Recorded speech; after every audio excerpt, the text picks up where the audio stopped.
ಕಾವೇರಿ ಕೊಳ್ಳದಲ್ಲಿ ಮತ್ತೆ ಕಿಚ್ಚು ಹೊತ್ಕೊಂಡಿದೆ. ಹೌದು, ತಮಿಳುನಾಡಿಗೆ ನಿತ್ಯ 12,000 ಕ್ಯೂಸೆಕ್ ನೀರು ಹರಿಸಬೇಕು 15 ದಿನಗಳ ಕಾಲ ಅಂತ ಹೇಳಿಕೊಂಡು ಕಾವೇರಿ ಪ್ರಾಧಿಕಾರ ಆದೇಶವನ್ನ ಕೊಟ್ಟಿದೆ. ಈ ಆದೇಶ ಹೊರಬೀಳ್ತಾ ಇದ್ದಾಗೆ ಕಾವೇರಿ ಕೊಳ್ಳದ ಭಾಗದಲ್ಲಿ ಬಹಳ ಆಕ್ರೋಶ ಭುಗಿಲೇಳ್ತಾ ಇದೆ. ಯಾವುದೇ ಕಾರಣಕ್ಕೂ ನೀರು ಹರಿಸಬಾರದು ಅಂತ ರೈತರು ಒತ್ತಾಯಿಸ್ತಾ ಇದ್ದಾರೆ. ನೀರು ಬಿಡಿ, ಬಳಿಕ ಮೇಲ್ಮನವಿ ಸಲ್ಲಿಸಿ ಅಂದಿರುವ ಪ್ರಾಧಿಕಾರ ಕರ್ನಾಟಕಕ್ಕೆ ಕೆಲ ಸೂಚನೆಗಳನ್ನ ಕೊಟ್ಟಿದೆ.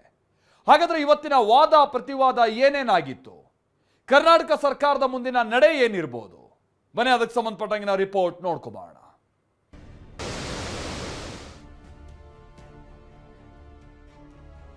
ಕಾವೇರಿ ವಿಚಾರದಲ್ಲಿ ಕರ್ನಾಟಕಕ್ಕೆ ಮತ್ತೆ ಘನಘೋರ ಅನ್ಯಾಯ. ತಮಿಳುನಾಡಿಗೆ ಕಾವೇರಿ ನೀರು ಹರಿಸುವಂತೆ ಪ್ರಾಧಿಕಾರ ಆದೇಶ. ಕಾವೇರಿ ಕೊಳ್ಳದಲ್ಲಿ ಸಿಡಿದೆದ್ದ ರೈತರು ಕರ್ನಾಟಕ ಬಂದ್ ಆಗುತ್ತಾ?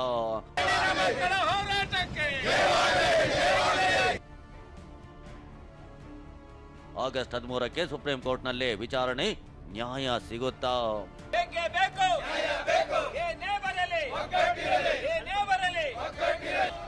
ಮಳೆಯಿಂದ ತಣ್ಣಗಾಗಿದ್ದ ಕಿಚ್ಚು ಮತ್ತೆ ಸ್ಫೋಟಗೊಂಡಿದೆ. ಜಲಾಶಯ ಭರ್ತಿಯಿಂದ ನಿಟ್ಟುಸಿರು ಬಿಟ್ಟು ನಿರಾಳವಾಗಿದ್ದ ಕಾವೇರಿ ಕೊಳ್ಳದ ರೈತರ ರೋಷಾಗ್ನಿ ಮತ್ತೆ ಕುದಿಯುತ್ತಿದೆ. ಅನ್ಯಾಯ. ಕಾವೇರಿ ವಿಚಾರದಲ್ಲಿ ಕರ್ನಾಟಕಕ್ಕೆ ಅನ್ಯಾಯ ಅಂತ ಮೈಸೂರು, ಚಾಮರಾಜನಗರ, ಮಂಡ್ಯದಲ್ಲಿ ರೈತರ ಬೀದಿಗಿಳಿದಿದ್ದಾರೆ. ಇದಕ್ಕೆ ಕಾರಣ ಪ್ರಾಧಿಕಾರದ ಬರೆ.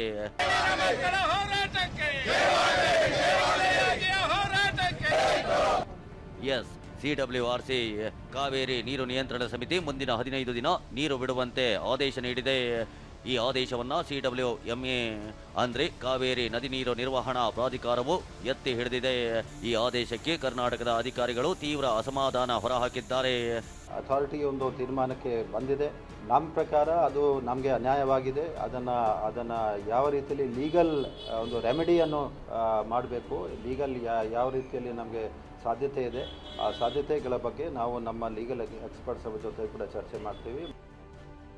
ಪ್ರತಿದಿನ 12,000 ಕ್ಯೂಸೆಕ್ ನೀರು ಬಿಡುವಂತೆ ಕಾವೇರಿ ಪ್ರಾಧಿಕಾರ ಆದೇಶ ಮಾಡಿದೆ. ನಿತ್ಯ 12,000 ಅಂದರೆ ದಿನಕ್ಕೆ 1.368 TMC ಆಗುತ್ತೆ. 15 ದಿನ ನಿತ್ಯ 12,000 ಕ್ಯೂಸೆಕ್ ನೀರನ್ನು 24 ಗಂಟೆ ಹರಿಸಿದ್ರೆ 15.552 TMC ಆಗುತ್ತೆ. ಮುಂದಿನ 15 ದಿನದಲ್ಲಿ 15 TMC ನೀರು ಹರಿಯಬೇಕಾದ ಅನಿವಾರ್ಯತೆ ಸೃಷ್ಟಿಯಾಗಿದೆ. ಈ ಬಗ್ಗೆ ಪ್ರತಿಕ್ರಿಯಿಸಿರೋ ಸಿಎಂ, ತಾಳ್ಮೆಯಿಂದಿರಿ, ನಾವಿದ್ದೀವಿ ಅಂದಿದ್ದಾರೆ. ನಮ್ಮ ಇನ್ಫ್ಲೋ ಏನಿದೆ ಕೂಡ ನಾನು ಗಮನಿಸ್ತಾ ಇದ್ದೀನಿ. ನಾನು ನಮ್ಮ ಪರಿಸ್ಥಿತಿ ನೋಡಿಕೊಂಡು ನಮ್ಮ ರೈತರು ಕೂಡ ಕಾಪಾಡಬೇಕಾದ ನನ್ನ ಕರ್ತವ್ಯ ಇದೆ. ನಮ್ಮ ರೈತರು ಕಾಪಾಡಬೇಕು, ಕೋರ್ಟ್ ಆದೇಶ ಕೂಡ ಪಾಲನೆ ಮಾಡಬೇಕು. ಇವೆರಡು ಕೂಡ ಗಮನ ಇಟ್ಕೊಂಡು ತಾಳ್ಮೆಯಿಂದ ಇರಿ, ನಾವಿದ್ದೀವಿ, ನಿಮಗೋಸ್ಕರ ನಾವಿರೋದು. ಜನ ನಮ್ಗೆ ಅಧಿಕಾರ ಕೊಟ್ಟಿರೋದು ರೈತರು ನಮ್ಮ ಬದುಕಿಸ್ಲಿಕ್ಕೋಸ್ಕರ. ನಾವು ಯಾವ ಕಾರಣಕ್ಕೂ ಯಾವ ರೈತರಿಗೂ ತೊಂದರೆ ಮಾಡಲಿಕ್ಕೆ ನಮ್ಗೆ ಇಷ್ಟ ಇಲ್ಲ. ಕಾವೇರಿ ನೀರು ನಿಯಂತ್ರಣ ಸಮಿತಿ, ಕಾವೇರಿ ನೀರು ನಿರ್ವಹಣಾ ಪ್ರಾಧಿಕಾರದ ಮುಂದೆ ಕರ್ನಾಟಕ ಮಂಡಿಸಿದ ವಾದವೇನೋ? ತಮಿಳುನಾಡಿನ ವಾದ ಏನಾಗಿತ್ತೋ? ಪ್ರಾಧಿಕಾರದ ಆದೇಶ ಏನೋ? ಅದನ್ನೇ ತೋರಿಸ್ತೀವಿ ನೋಡಿ. ನಮ್ಮಲ್ಲಿ ಗಂಭೀರವಾದ ನೀರಿನ ಸಮಸ್ಯೆ ಇದೆ. ನಮ್ಮ ವ್ಯವಸಾಯಕ್ಕೆ ನೀರಿಲ್ಲ. ಕುಡಿಯುವ ನೀರನ್ನು ನಾವು ಸಂಗ್ರಹಿಸಿಟ್ಟುಕೊಳ್ಳಬೇಕಿದೆ. ತಮಿಳುನಾಡಿನಲ್ಲಿ ಅಂತರ್ಜಲ ಹೆಚ್ಚಿದೆ. ತಮಿಳುನಾಡಿನ ಅಂತರ್ಜಲ ಆಧಾರವಾಗಿಯೇ ಕೃಷಿ ಮಾಡಬಹುದು. ನಮ್ಮಲ್ಲಿ ಆ ಪ್ರಮಾಣದ ನೀರಿಲ್ಲ. 75,000 ಕ್ಯೂಸೆಕ್ ಒಳಹರಿವಿದ್ದ ನೀರು 20,000ಕ್ಕೆ ಇಳಿದಿದೆ. ಆಗಸ್ಟ್ ತಿಂಗಳಲ್ಲಿ ಮಳೆ ಕೊರತೆ ಇದೆ. ಕೆಲವು ದಿನಗಳು ಮಾತ್ರ ಮಳೆ ಬೀಳುವ ನಿರೀಕ್ಷೆ ಇದೆ. ಅತ್ತ ರೈತರು ಸಹ ಪ್ರತಿಭಟನೆ ಮಾಡ್ತಿದ್ದಾರೆ. ಹೀಗಾಗಿ ನೀರು ಬಿಡುವುದು ಕಷ್ಟ.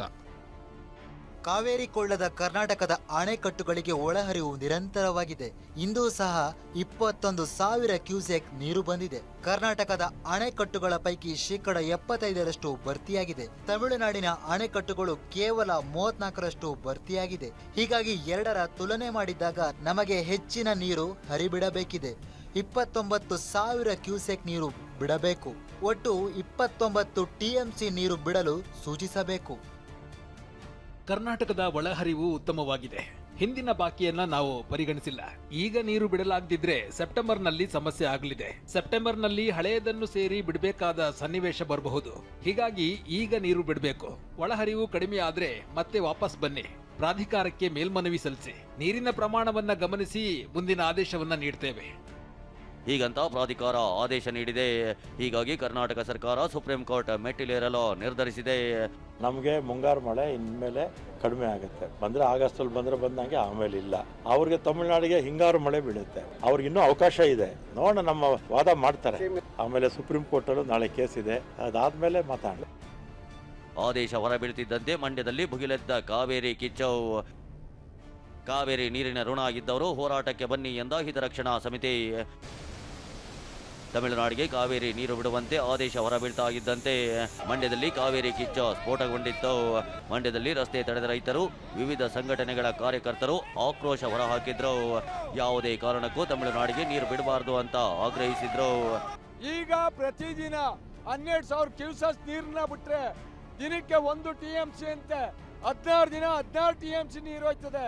ಕಾವೇರಿ ಕೊಳ ಬರ್ದಾಯ್ತದೆ. ಇಲ್ಲಿಯ ರೈತರಿಗೆ ಇದು ನಿಜವಾಗ್ಲೂ ಮರಣ ಶಾಸನ ಬರ್ದಂಗೆ. ಸಂಘ ಸಂಸ್ಥೆಗಳು, ನಾಗರಿಕ ಬಂಧುಗಳು, ರೈತ ಬಾಂಧವರು, ಮಹಿಳೆಯರು, ಕಾರ್ಮಿಕರು, ಎಲ್ಲ ರೀತಿಯ ಕಾವೇರಿ ನದಿ ನೀರಿನ ಋಣ ಇರ್ತಕ್ಕಂಥ ಮಂಡ್ಯ ಜಿಲ್ಲೆಯ ಪ್ರತಿಯೋರ್ವ ವ್ಯಕ್ತಿಯು ನಾಳೆ ಹೋರಾಟಕ್ಕೆ ಬರಬೇಕು ಅಂತೇಳಿ ಮೈಸೂರು, ಚಾಮರಾಜನಗರದಲ್ಲೂ ರೈತರು ಪ್ರತಿಭಟನೆ ನಡೆಸಿದ್ರು. ತಮಿಳುನಾಡಿಗೆ ನೀರು ಬಿಡಬಾರದು ಅಂತ ಒತ್ತಾಯಿಸಿದ್ರು.